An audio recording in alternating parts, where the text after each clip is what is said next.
Hey, good morning, all. It's been a minute since I've been here. So how do I get this watermark off of my screen right here? Oh, you know what? That's how. Let me get that. I pay for this thing. We got no watermarks around here. So it's been a minute since I've been on here, and in that minute, kind of a lot has happened. So it's been a few months. I was at NAB earlier this month. It's still April, and saw a lot of interesting things there. My work has been busy, and that's why this time of year I don't do a lot of YouTube videos, because I'm busy out there working, getting that paper. You know, I don't make money at YouTube. I do it just to give back. So if you have questions, go ahead and put them in the comments. Let me get the comments pulled up here. Sound off where you're from. Looks like King Croc, you are already here. Let's hear it loud and clear. Hey, you know what, bud? I miss doing these things, and so I'm glad you've joined me this morning. Where are you, King Croc? Where are you actually physically in the world? So I don't think I've ever known that about you. But I went to NAB, and NAB has become, I shouldn't say become, because it was my first time there, but NAB I had been hearing about NAB, that the content creation community is a very small part of what NAB is. So the NAB shows the National Association of Broadcasters, and that is super far encompassing as far as everything broadcast media, commercial media, content creation, YouTube, influencers. I don't think there's a lot of like Instagram and such going on there, but I'd always heard about NAB, that the YouTube part of it and the content creation part of it was a very small part of it. However, I think that was a pretty significant part of it. And I would imagine nowadays, with all of the people doing things like I'm doing right now, it would get to increase the market share of that crowd. And so along with that, were all of the big stuff, right? It was all the cinema cameras, the E&G, the ones that go to baseball games with the, $100,000 box lenses that's got a, 3,000 millimeter zoom and such. So all of that was certainly there. Giant lights and pedestals and things like that. But I saw a lot of content being made on small cameras, and that echoes my experience with just out there working in the commercial media type of world. Now, for those of you who don't know, I shoot real estate is 95% of my thing. So I actually don't shoot a ton of video. I shoot mostly stills. And then when I do shoot video, it's typically of homes for sale or it's for hospitality. And so when I do the hospitality stuff, it's a little bit more commercial media-y because it's a bigger production. And sometimes we have talent bring in lights, things like that. But I don't do a lot of, I don't do any narrative work. But I'm experienced with what I do. And it got me to thinking really just about cinema cameras in general, because we have at NAB this year, one of the highlights of the year was the Blackmagic booth, where they had not only their very crazy seeming 17K 65 millimeter sensor that they're going to be putting in what looks like an Ursa body. Later on this year, I think they said that roadmap is, but they had a 12K version of that full frame that I think is available now, or soon anyway, and then the Pixis. And the Pixis is the one that has gotten a lot of blowback online, and some of it has been from me because it's exciting when you see the announcement of it, because everybody has been waiting for a Blackmagic box style cinema camera for many years, something that's kind of like the Red Komodo or the Z cams, or even some of Blackmagic's other products like the Micro Cine 4K cams, which I've used before in a church installed a pair or three of them, and then they all talk to each other length through the console and stuff, and those look fantastic. Those little Blackmagic Micro Cine cameras, and I've thought about picking up a pair of those. I still might, for this kind of thing. It's a little micro 4/3 sensor. I mean, the thing is it's a tiny little thing. And the colors look great, just like all Blackmagic cameras tend to do. But anyway, I digress. So I'm seeing more and more just out there smaller cameras being used in place of what traditionally would have been a very large camera. It would have been, at the very least, an E&G style camera with built-in NDs and, and a B4 mount and all that kind of stuff. Now people are using iPhones, for one. The iPhones are out there a lot. They're using FX3s. They're using FX6s. So let's define a little bit what in 2024 a cinema camera even is. And see, that definition to me is perhaps different than what it is to you or somebody else. So I've heard this defined a lot of different ways about what a cinema camera is. Some people will say it's a feature thing for a lot of people, right? So a cinema camera has built-in NDs, or a cinema camera has a V-mount battery plate, or, to be able to V-mount, gold mount, whatever, a big battery. Cinema camera has a certain type of output, like an SDI output, right, which allows you to get your signal out and everything. To me, you can take a look at legit cinema cameras, like the Red cameras are a good example of this, that don't have some of those features. They don't have built-in NDs. However, I don't think anybody would look at a Red camera and say that's not a cinema camera. These aren't cameras that are designed for narrative work and such. And so that's kind of what it is to me, is a cinema camera is one where it is designed to be used by more than one person. that doesn't necessarily mean operated by more than one person, but it's designed to be used by more than one person. And so some of that has to do with being able to transmit images, right, back to a director or a video village, you know, something like that. You know, somebody having a monitor that's being able to, you know, be in contact with the operator and say yes, no, whatever. Sometimes that means having somebody pull focus, right? And so the operator is basically framing the shot and exposing the shot, and then the focus puller, that's all they're doing is they're pulling focus. Sometimes that means you got somebody running back and forth with media, right? Like a DIT, or you have somebody, you know, that's on the power solution for you. But that's what a cinema camera is to me, is something that is designed to be used by more than one person. One person can and often do use these types of cameras, but that's kind of the line in the sand that I have. And so, having said that, there are a lot of cameras on the market that people call cinema cameras, but I don't think necessarily are. And one of them is the one that I'm using right now, the Canon C70. There are a lot of people that call the C70 a cinema camera. Is it? I mean, it runs SD cards. It doesn't have any SDI output. It does have built-in NDs, but it has autofocus on board. And so, do you need anybody to pull focus for you on a Canon C70? Is this a cinema camera? So, I don't think the C70 is. I don't think the Sony FX6 is, even though Sony says it is, right? It's part of their Cine Alta. Is the FX6?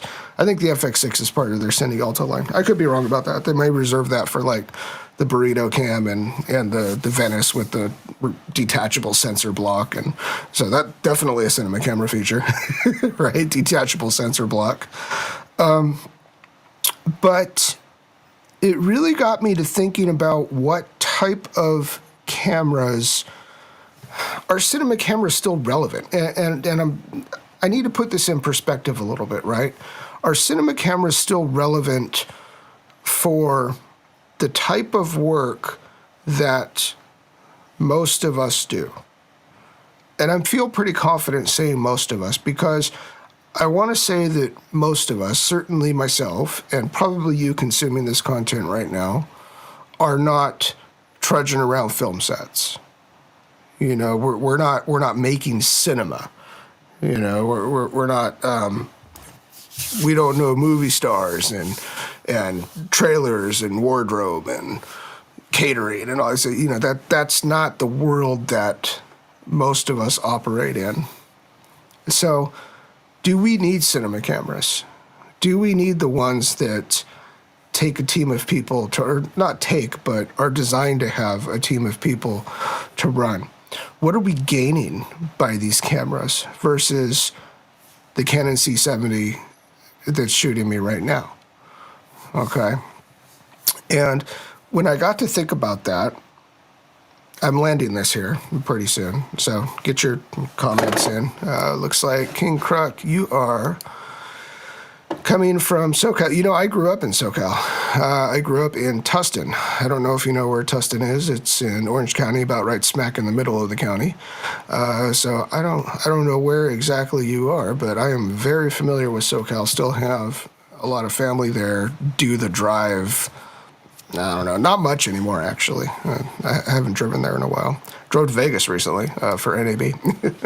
So I got off track here.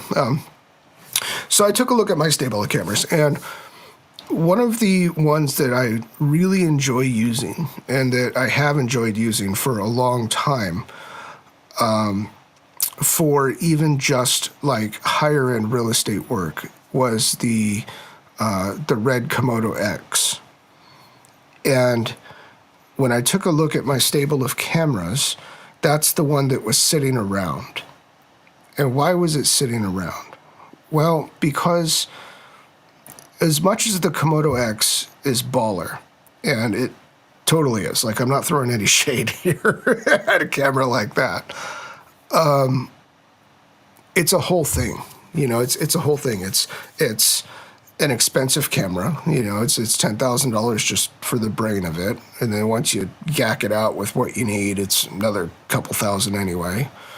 The file sizes are enormous, you know, because you're shooting red raw. I don't know who buys a red camera and shoots anything except that. And it's not, I mean, there are things that make it very convenient to use a camera like that within an environment like a cinema environment. And one of those is like the control app and kind of the way that it can transmit signal out of it. You know, there are things about that camera that make it very advantageous for that type of environment. It's got a V-mount plate on the back of it. But if you're going to be using a camera like that for the work that I do, I loved the images coming out of this camera. And I'm speaking about it in past tense because I did get rid of it, and I'm going to tell you what I got rid of it for. I loved the images coming out of the Red Komodo X. People love to hate on Red cameras, and I'm not really sure why, but they always do. And I am super convinced that, as somebody who's had Red cameras for years, I am really convinced that people who love to hate on Red cameras have never really used Red cameras.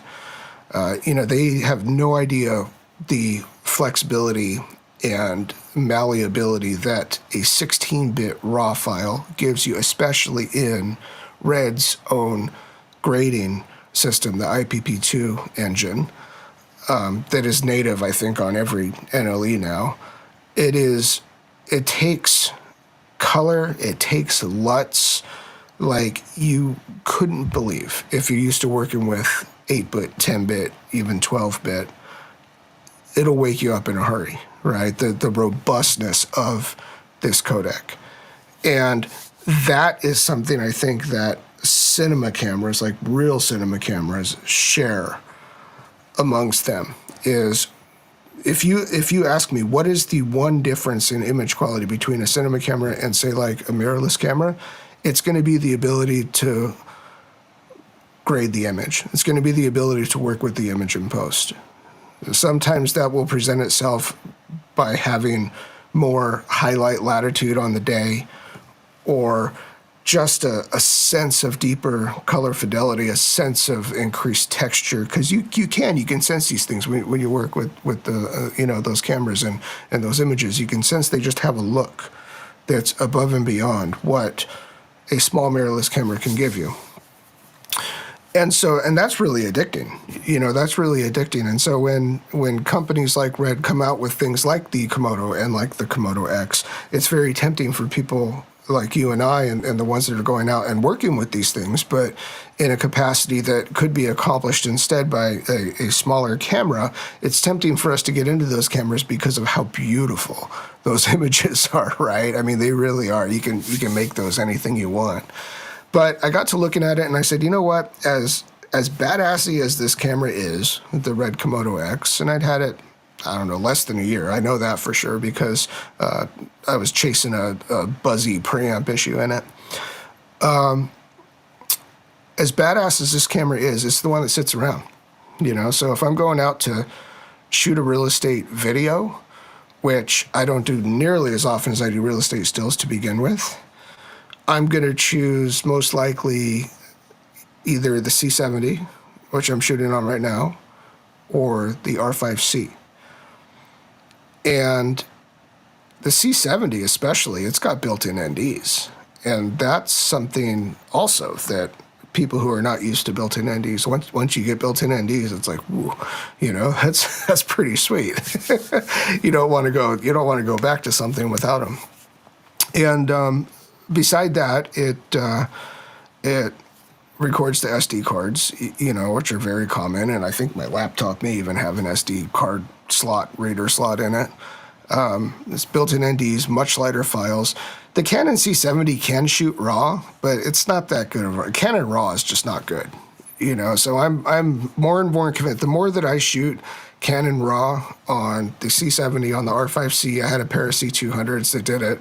I've had an OG R5. Like, the more that I shoot Canon RAW, the less I like it. You know, and that's the honest truth.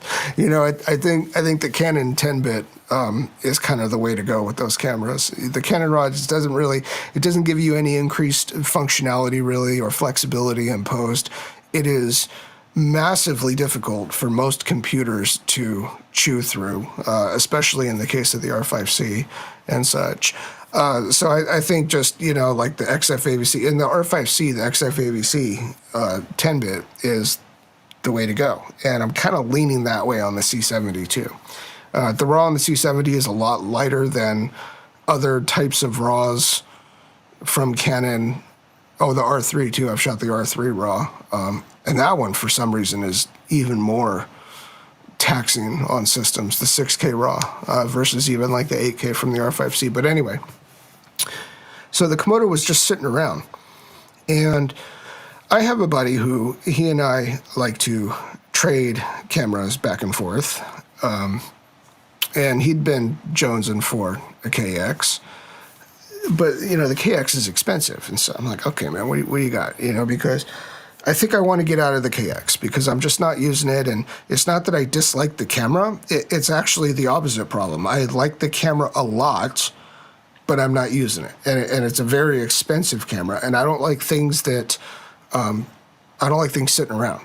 You know, this is what I do for a living. I want my tools to be out there working for me. And I'm not ever usually grabbing the KX because it's expensive and it's this and that, you know, everything else. And it's like, I don't need it. You know, I want something else. Love the image, need something else. So he traded me a lot of stuff for the KX to try to make the value.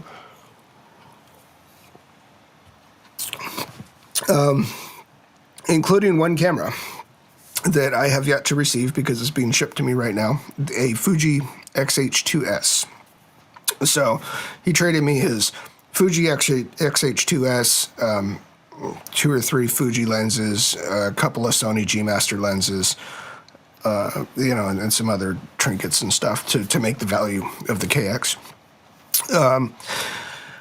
I don't know what I'm going to do with the Sony lenses. I haven't had a Sony camera for a while. I still do have a couple Sony lenses actually too, so now I have a couple more Sony lenses. But the thing is, you know, if I wanted out of the KX, there's only so many ways that you can get out of a camera like that. You can sell it to one of the big firms like the B&H, Autorama, KEH, one of those, and you're going to take it in the shorts on the thing, right? I mean, they'll give you like $5,000 for it, and then they'll turn around and sell it for like $8,000.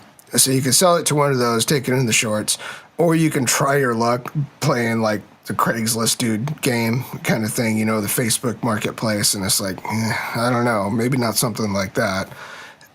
Or you can do eBay, and eBay's gotten just about as expensive as taking it in the shorts from the B&H's and Adoramas and stuff. You know, all the fees, and you got to navigate the scams too. That's the thing with eBay nowadays is never before, like when I was selling stuff on that platform about a decade ago, there wasn't all that stuff to have to deal with.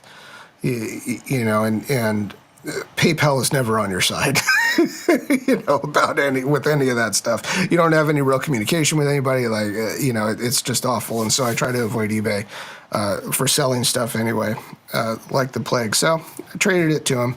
And I've got a Fuji XH2S coming in, and I've been curious about that camera for a while. I know that it's lacking a lot of video features. Like, I don't think it has a waveform on it.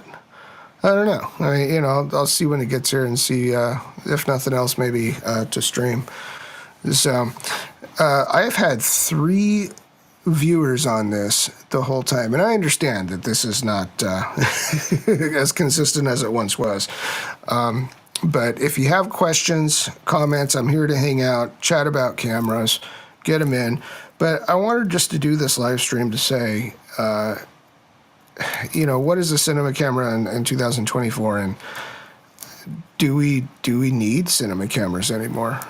You know, because just like I was saying with the media coverage and such, there are some questions. Brian Foster. Hey, Brian Foster, how you doing, bud? Number 3. This Brian Foster is local-ish to me. He's in Murphy's, California, which I actually looked up, Brian. You're going to be impressed with this. So Murphy's, oh man, let's see if I remember how this goes. It was Murphy's Camp at one point with an apostrophe because the dude was Murphy and it was his camp. And I think it was a gold rush kind of thing. So, see, I bet you didn't know that I knew that, huh? So I don't think anybody knows that. They say, Murphy's, where's that? And even people from California don't know where it is. Who's trying to call me some kind of spam? So, let's see who else we got here. Slips. Glad I'm one of the viewers. I'm glad you're one of the viewers too, bud. I need to put my glasses on. See, that's where I am in life right now. Is glasses. All right. Now I can read my teleprompter a little bit better. I just want all the Red Raptor X. I don't want those. I just want all the Red Raptor X inside FX3 body with no internal ND. Yeah, I think we all do. But you know what's interesting about that is, so one of the things that was interesting about NAB was the red Nikon thing, which is still like seems like just a dream or something, right? It's like, did that really happen? Did Nikon buy red?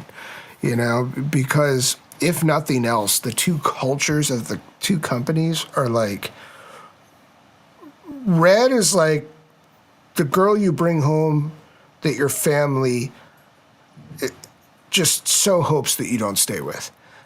You know, and that's a very strange thing. So inside FX3 body with internal ND, I think the clock is ticking on. We're going to get internal NDs on these mirrorless type of cameras, and that's gonna be huge. I mean, look, everything is getting smaller. And that's absolutely true. And when you go to productions like NAB and you see these giant, you know, stadium lights kind of things, and the ones that are truly being used for cinema, those things are kind of becoming the minority. So I was hanging out with my buddy Josh at NAB, and he says, we were talking about that a little bit, you know, and he was saying, I have faith that this industry is you know, going to grow and this and that. And I said, you know, I think I don't. I mean, I have faith that this industry is going to change because you see a lot more small camera rigs, small lenses, small but powerful lights and such, making their way onto bigger and bigger projects. Like I said, like people are shooting like ENG on iPhones, you know, and that's what they're doing. Like when there's a press conference, you know, they're getting audio into the thing somehow, and they're shooting it with their iPhone. That's something that nobody would have even thought possible 10 years ago, 15 years ago. Nobody thought possible that we would have mirrorless video cameras that are as powerful as they are today. Now, you certainly do give up something in ultimate image fidelity, and so there's going to be, for the foreseeable future, a market for those bigger cameras, but I don't think that's most of it. I don't think that's most of it in the sense where it typically has been. You know, and internal NDs with FX3 body, you know, that's one of those things. Nikon and red, you know, that's one of those things. Are we going to see R3D in a Nikon body? We might. You know, we really might. I think the biggest thing on that deal was red sensor technology that Nikon got. I don't think it has much to do with R3D. Let's see. Great memory. We dropped the apostrophe. Yeah. I looked it up once, and it was like a gold rush thing, I think. Yeah, because it was Murphy's Camp, then it became Murphy's, and it's heavenly pictures. Ha to you. I don't know what you're laughing at, but okay. So, so I have faith that this industry is going to grow, but I think it's definitely different in the sense that you have companies like I'll throw a couple under the bus here. You have companies like Kino, right? Like Kino Flow, where they have lights that still cost like 10 grand. Whereas you have then companies like Aperture who make something that is pretty similar for a quarter of that price, right? And why does the Kino cost 10 grand? Kind of just because it always has. You know, it always has. I'm not saying they're not robust. I'm not saying they're not predictable. You know, but if you take a look, so one of the channels, YouTube channels I really like watching is Gaffer and Gear, Andrew Luck, I think his name is. Gaffer and Gear, and he does a lot of you know, really nerdy light testing and stuff, and you see these Asian made COB lights and panel lights these days are pretty much going head to head with those ones that cost the thousands and thousands of dollars. And so that's, you know, the iPhone thing is so true. Yeah, it really is. So the iPhone thing, and the other thing about that is Sony cameras. So it's funny because being on YouTube and having the YouTube influencers be so heavily weighted towards Sony cameras, and that's Sony's play. You know, they discount everything and, you know, and give a bunch of gear to influencers and stuff. And part of it is their cameras work really well, you know, for this kind of thing. So, you know, if they were turd cameras, then people probably wouldn't be doing it. But yeah, so iPhones and FX3s and FX6s, like you could go to any FX9s, you know, FX9s too. You know, you can go to pretty much any like press conference, sporting event, mixed martial arts. Like if you take a look at what kind of cameras are in, you know, press pits and, you know, and stuff like that, that's what you're going to see. Are those kind of cameras, full frames, you know, which is kind of strange. You know, people usually were shooting smaller sensored cameras to get the reach and such, but these things are they're so cheap and so good nowadays. You know, that's what they're using. And iPhones, you know, I mean, iPhones are big now. You know, they got little gimbals and stuff, and they're getting audio into it somehow, and they're doing professional work with them, which is kind of wild, you know, to see, but it's true.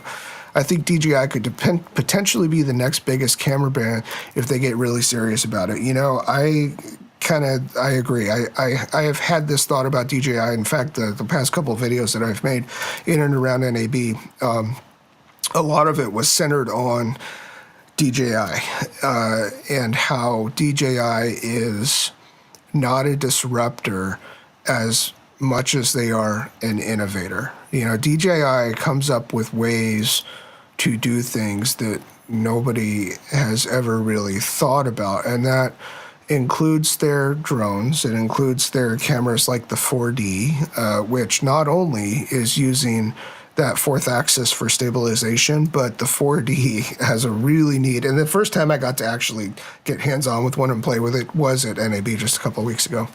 It has a really neat LiDAR focusing system that will depict the scene in front of you as a depth map, but from a bird's eye view. And not only that, but when you have that depth map in the bird's eye view and you can see where your focal plane is, the focus wheel on the grip on this thing will give you haptic feedback. And so it will return to center itself where the subject is, and then it will like wind up and wind down. So like it'll give you haptically that same image that you can see with your eyes and connect it to your hand.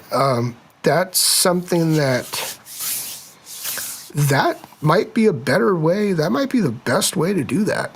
And it's something that nobody else really conceived of, you know, except DJI. So I fear, you know, me being an American, I fear that my government, the United States government, has just such a vendetta against DJI, the company, as it relates to them being Chinese and a Chinese tech company and the implications. You know, same thing they're on about, like, with, like, TikTok and stuff, right? Like, how do we know what these guys are trading back and forth, you know? And it's, you know, my fear is that DJI has done so much good for this world, for the media world, and their products work so well. I mean, they really do. Everything DJI, it just works. And they're such an important part of this industry, and to have them be under threat for reasons like, I mean, I get it, you know, but if we were to no longer get DJI products in the United States, I don't know if there's an approximation for DJI that we can then go to, you know? So I agree with you though, man. I think DJI is just, they're turned on. Like, I mean, they got it. What about the cost of the new RE Sky Panel X? They are very sweet lights, though. Yeah, I think that's. I'm assuming they're more expensive than the outgoing Sky Panels, and one of the reasons I assume that is because I saw the discounts that were flying around on the outgoing Sky Panels. Yeah. RE's certainly in that conversation too, but you know, everything RE has an RE tax. You know, it's all very good, and I have very little experience with RE things of any type of capacity, but the few RE items that I do have experience with, they're nice, you know, but is it worth, you know, 3 times more than other types of things? That includes their hardware, because they make a lot of hardware too. You know, they make like cages and shoulder rigs and, you know, and things like that. And they're all expensive. They're all like really expensive. But yeah, they're nice. You know, you got companies like Bright Tangerine that make stuff like that is also like, hey, is this so much more expensive than small rig? And you kind of doubt it, and then you get a Bright Tangerine thing, and you're like, you know what? This is really nice. So I like Bright Tangerine. I have a bunch of their stuff. But RE, I think, you know, RE's like that too. It's you're paying the RE tax on RE stuff. I'm sure their Sky Panels are great. I'm sure they're nice and robust, and they, you know, withstand. You know, and that's the other thing too to think about with RE panels. Rental houses buy RE panels. You know, just like, I don't think typically small businesses like mine, we don't buy RE panels. You know, it's not a good way to spend the money that I have. You know, right now I've got a couple of the Amaran, the RGB mats, and that's the kind of stuff I buy. Why? Because I don't use them a ton. You know, if I was using RE panel-like products every single day, and they're going in and out of a van or something, and they're getting set up and torn down, I said, maybe then I'd look for something that's RE, but probably still not, you know, because the cheap stuff is getting so much better. Now that's kind of the point of this whole video, you know, is the cheap stuff's getting so much better, and we can use it. So what's going to be your workhorse camera this year? So my workhorse camera, ever since I have traded other things for it, I do a lot of trading these days, has been the Canon R3. And that has been my workhorse stills camera for the past 6 months or so. Really, really like it. So I was always hesitant for the R3 for the same reason that everybody is 24 megapixel, you know, and it's cheaper now. I think you can get it new for like $4,500 now. But, you know, when it was newly released, it was like a $6,000 camera, and a 24 megapixel camera at $6,000, that's kind of hard to reconcile for a lot of people. But it is so good. It's so good. It's so good even coming from somebody who is used to R5s and R5Cs. I had the Sony Alpha 1, the A7 IV, A7 R5, all those kind of things. The R3 is so good. And now that I am used to using the R3 as my daily workhorse for real estate stills, I can confidently say that I am faster with the R3 than any other camera I've had. You know, including the Alpha 1. And the Alpha 1 is still, I think, the best camera that's ever been created in a lot of ways. But the R3, for the work that I do, is faster than I was on the A1. And that has a lot to do with the control app, actually. Slips. I went Fujifilm to make... Oh, I want Fujifilm to make full-frame cameras, maybe not for interchangeable lens camera, but it's something like X100, but with bigger sensor. Their film simulations are good for casual, lazy days. Yeah, when I get the XH2S that I've got coming to me as part of the trade for that Komodo, for that KX. I see you down there, Carlos. You probably didn't know that, but now you do. When I get that, that's one of the things that I'm going to maybe look for it to do is maybe this. You know, it's like that might be a pretty decent studio camera. I don't know yet because I don't know about the heat situation. Sorry, my iPad and my watch and everything keep like going off. But so about that though. Okay, so about Fuji with the full frame thing, it would take a whole new mount and all new lenses and everything, and I don't know if that's too many irons in the fire for Fuji. Well, you can almost just kind of forget about their medium format type of division, because as cool as it is and as cool as those cameras are, I would imagine it's like a super tiny part of their overall operation, right? I mean, how many people are buying $7,500 medium format cameras and, you know, and the expensive glass to go with them and stuff? It's like, they're rad, but they probably sell 1,000 to 1 of the XT whatevers and the, you know, for every medium format camera they sell. So, but they do really well with the Super 35 stuff, with the APS-C stuff. And I'm not sure, I think it would take them, let me back up, because I don't know if this is true about Fuji, you know, because I know this is not true about some other companies. There are some companies out there, they don't really care about competing. They just want to make products that people are going to buy. You know, they really don't care about their competition. But if you're going to be talking about competition, okay, you've got obviously Canon and Sony, and now probably Nikon, especially on the other end of, you know, the deal that they just made with Red, that are all making very good full frame cameras.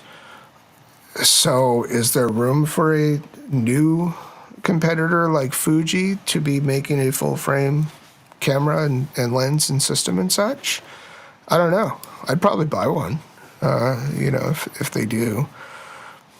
So BT is top notch. Their stuff just feels good in hands. BT. Oh, Bright Tangerine. Yeah. No, I agree. Like when I started, Carlos is in here now. You know, Carlos likes Bright Tangerine stuff too. Yeah, it's thoughtfully designed. I think is the, you know, and that's something that's hard to gauge until you get it. Like, so I've got a cage for the C70, this Bright Tangerine. I've got some, you know, some bottom plates, some DJI gimbal bottom plates from Bright Tangerine and stuff. But like the cage is like just the way that it was thought out, you know, is different and better than everybody else's. And yeah, the quality of the coating on it, like, feels good. I don't know if that, you know, that's certainly nothing that will come across. What made you switch from Sony to Canon? That's a good question. I enjoyed shooting on Red cameras, and at the time I had so my journey with Red, okay, I had a DSMC2 Dragon X, which I still kind of miss, wish I hadn't sold that camera. That's got a Canon EF mount on it. I then bought the OG Komodo, pretty soon after it was first released, and that had an RF mount on it.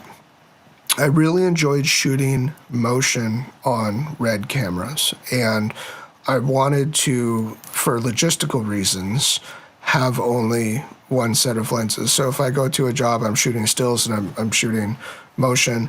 Well, if the Canon or if the OG Red Komodo has an RF lens mount on it, then maybe I should check out some RF cameras. And the other part of that is, as I was building a collection of Canon RF L glass to shoot on the Komodo, I began to really like those lenses a lot.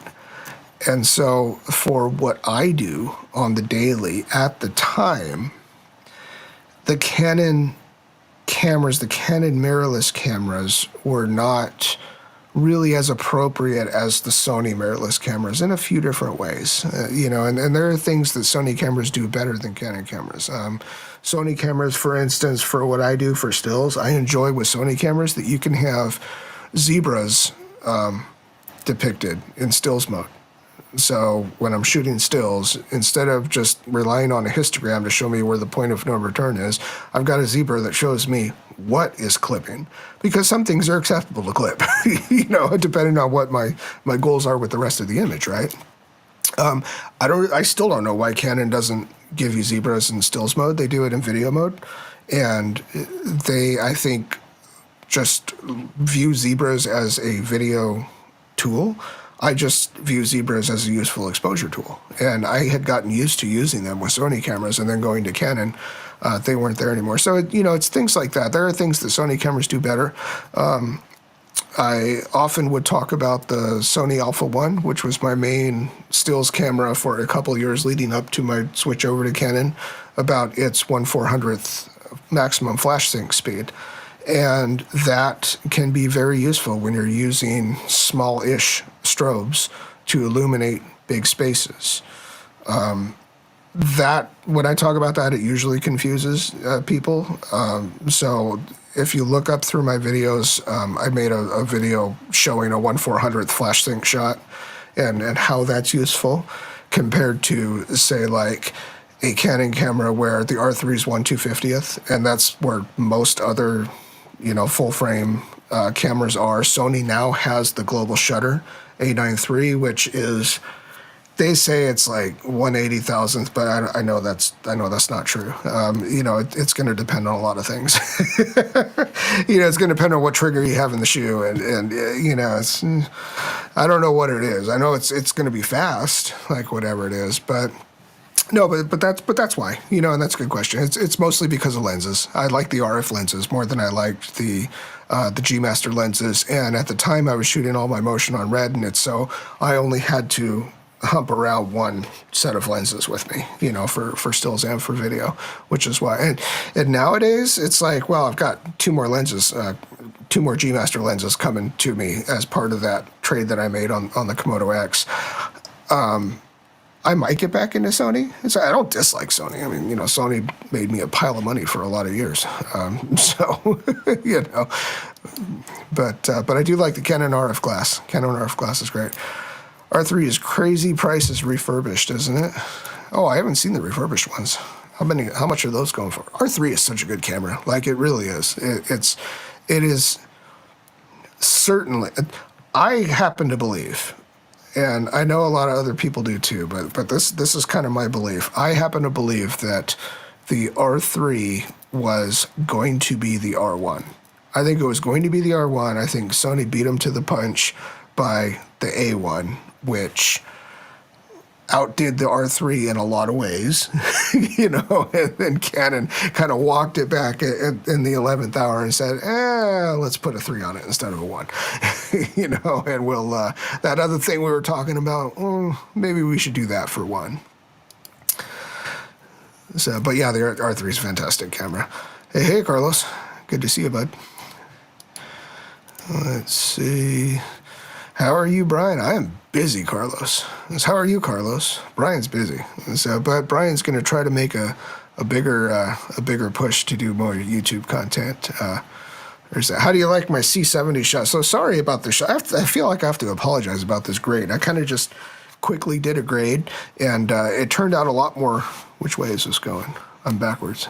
It turned out a lot crunchier than I thought it was going to. So my crunchy color grade here, you know, and that's one of the things too. When I was talking about what I saw at NAB, the one thing that I saw at NAB that I'm going to buy, you know, I'm like, hey, I'm going to buy that.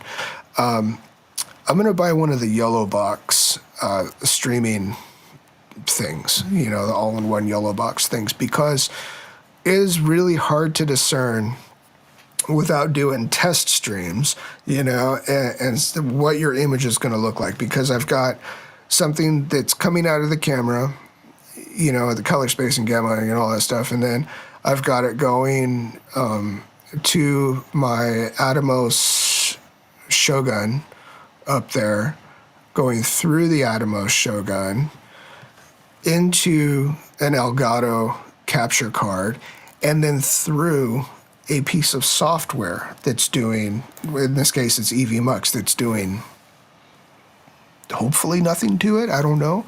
But there are so many opportunities to get gamma shifts, you know, color casts. Like, I mean, each piece of gear can be doing something to the image, right? And so what you're going to be getting out of your camera is not going to be what you're seeing on your screen, your streaming screen. And so, you know, when you have that many kind of components that everything's going through before it gets to broadcast, kind of the only way that you can do that is just hit and miss. You know, it's like playing a game of Battleship. So you're just like, okay, you know, this is a little bit too crunchy, so I'm going to lift the blacks a little bit or whatever. So you lift the blacks a little bit. Oh, but now something else is off, you know. So I'm thinking about getting like the yellow box, because it seems like a good solution to go from camera to single device that is now doing everything within that device. And I think you can load LUTs on board too. So the way that I'm putting a LUT on this image, so this is going C-Log 2 out of the C70, and then in the Atomos, I did a quick grade in Premiere, and then exported it as a LUT, imported the LUT into the Atomos monitor, and then so the LUT's being applied on the monitor, and then it's going out to the capture card after that. And this does not look the way that it looked on my system when I was doing it, right? Because the capture card probably is doing something to it, then the EV-Mux software is doing something. It's like, you know, I need less pieces in that chain. So that's why I'm looking at the yellow box. How's the R3 for real estate? I'm still using a Canon 5D Mark II. Yeah, the R3 is awesome for real estate. And you know, one of the things that I said, like I was concerned about with the R3 was the 24 megapixel. And I had at the time had been shooting with the Sony Alpha 1, which is 50 megapixel, and I had gotten really used to that resolution. But the R3 is the sharpest 24 megapixel camera I've ever had, right? And I think a lot of the reason for that is the RF lenses. The RF lenses are super, super sharp. They're contrasty, they're punchy with color, and even put on a lower resolution sensor, like the R3's 24 megapixel sensor, I find that, I think because of those lenses, it is sharper than, say, like the Sony A7 III that I had used for a while, which is 24 megapixel. And why is that? Well, it could be because the RF 15 to 35L is a sharper lens than the OG GM 16 to 35 Sony lenses. So I mean, they're really sharp. And you get the benefit, you know, if you have that kind of detail in there still with only 24 megapixel, you have the benefit of the files being a lot lighter. So I outsourced my stills editing. I have for a few years, you know, to Asia, and those files are really light. So another interesting thing between Canon and Sony is even apples to apples, resolution for resolution, Canon files are about half the size as Sony files, as Sony RAW files, right? So Canon uncompressed RAW, Sony uncompressed RAW. So Sony uncompressed RAW is about 2 megabytes per megapixel, right? So the 50 megapixel Sony Alpha 1, the uncompressed RAW images are about 100 megabytes. It's about 2 to 1. Canon is about 1:1.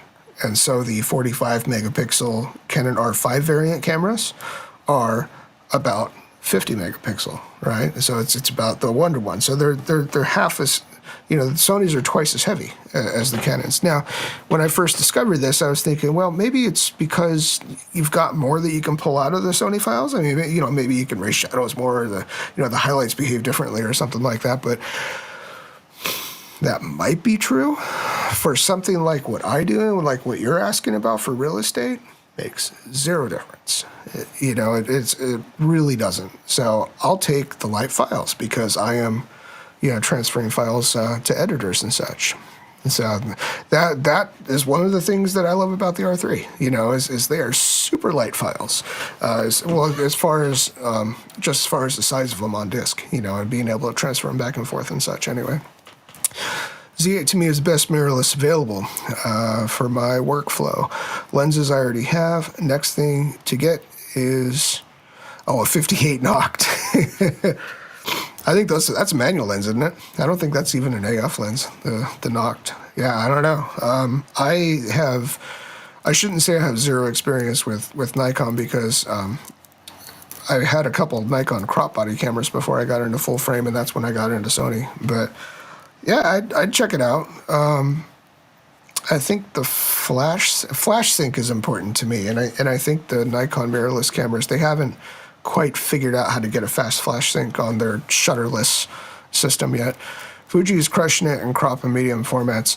Yeah, I agree. I think if I were to buy a medium format today, it'd probably be a Hasselblad X2D. It probably wouldn't be a Fuji, and there are reasons for that.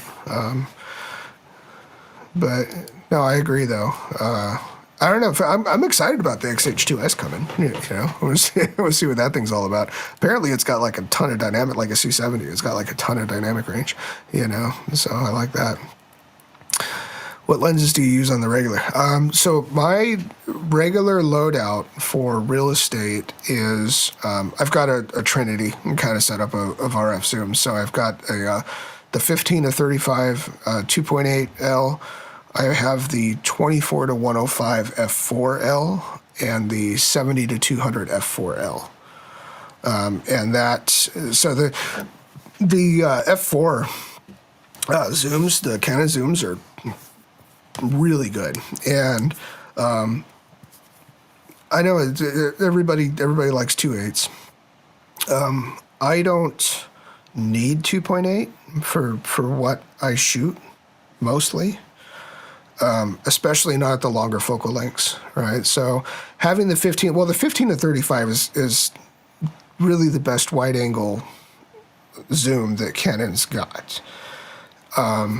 It's really well corrected, even optically, and I know that because I have used it on RED cameras too, whereas some of the others, like the new 10 to 20 and the 14 to 35 and everything, they aren't as well corrected optically. And so, they got the barrel distortion and what in them. 15 to 35 2.8 is a beautiful lens. And so that is my main workhorse, right?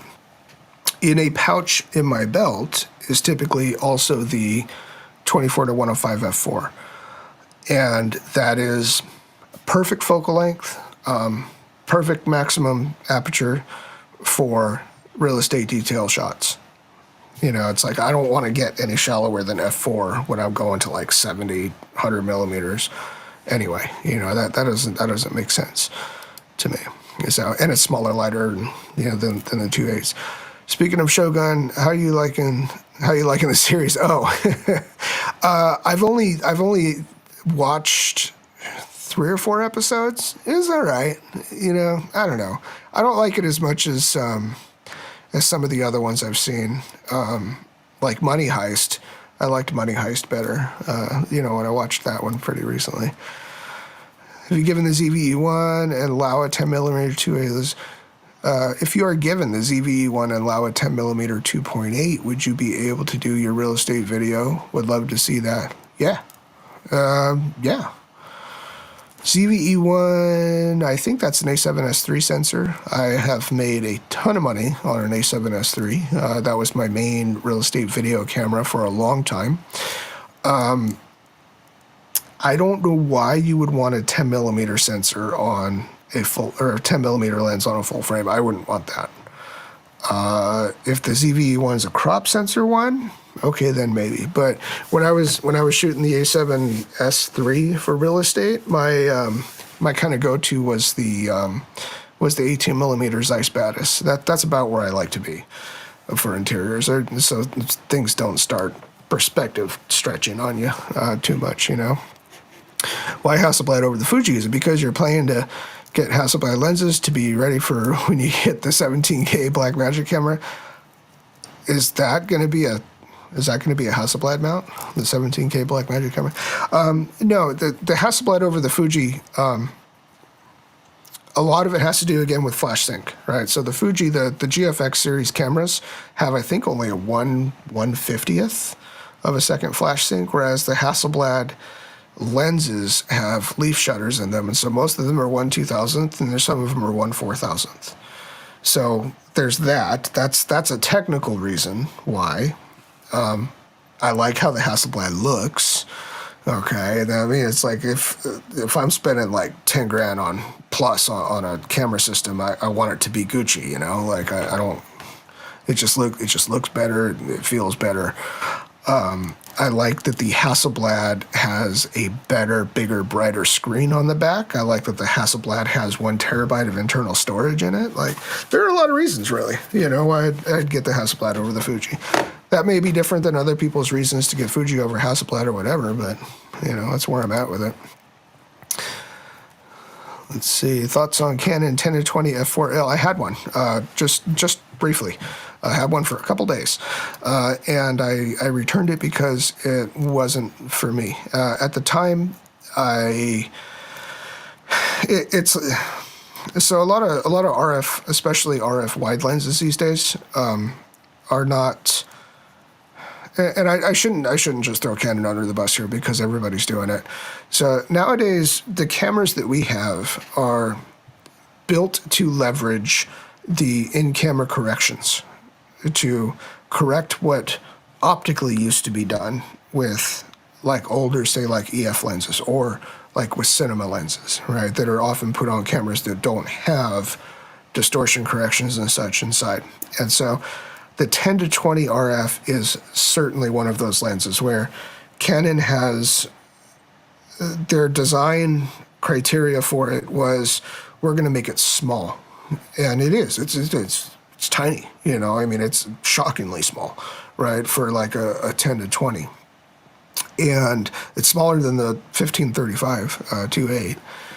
And what that means, though, is when you put it on a camera like a red camera that doesn't have any correction, it's bendy as all get out in it, you know. I think it's awesome if it's on a Canon camera. I mean, it's a really good lens. It was sharp, but it only goes to f4. Since it's an RF mount, I don't have any way to put it on an RF, or put it on an RF camera and get it speed boost or anything like that. So it only goes to f4, and it's not particularly well corrected unless it's on a Canon body. Now, if you have a Canon body like a C70, like I almost kept it just to use it on the C70 because it was really good on the C70. Other than that, I don't know. It's too wide for full frame. I would never use it on a full frame camera. You know, I mean, I don't like going to 15 millimeter when I do on a full frame. 10 millimeter, so you don't need gimbal. Where you just give it like the Uber stabilization setting in the camera, and it crops in, and you know, I mean, maybe. Use their dynamic active. It actually cropped in too much when I tried that on the C70. It was like, you know. So I ended up getting rid of the 10-20 and just kept on using my my Laowa 12 millimeter 0D and just turned the stab off. You know, the active stabilization in the C70 because you know I'm pretty good with the gimbal. I've been doing it a long time, and did you say you're getting a Pixis? I might. Yeah, I might. Pixis, that camera's gotten so much hate, dude. because Blackmagic could have done something great, you know, but instead they did something meh. So, you know, I might though. Well, I'll put it this way. If I were to get a Blackmagic camera today, and I like Blackmagic cameras, I've had them before, you know, and if I were to get one today, it'd probably be the Pixis. It would either be the Pixis or it would be the 6K full frame, you know, pocket style camera. I like that one because it has the screen on the back, and so like if I was going to shoot real estate with it, that's a handy thing to have. Whereas with the Pixis, I'm going to have to figure out how to rig a monitor somehow, you know, either that or walk around like this to do it. So, all right, guys, it's been over an hour. It's good to be back. I should do this more regularly. Thank you for the few of you that have joined in. I have a job to go get to because this is my busy season. What about the new 12K King Krug? Probably not. Probably not. And the reason for that isn't because of the 12K. I think the 17K is awesome too. I just don't want a camera that big. You know, I'm trying to go smaller, man. I'm trying to go smaller, lighter, because I don't need big cameras. I don't need big cameras anymore. So, all right, guys.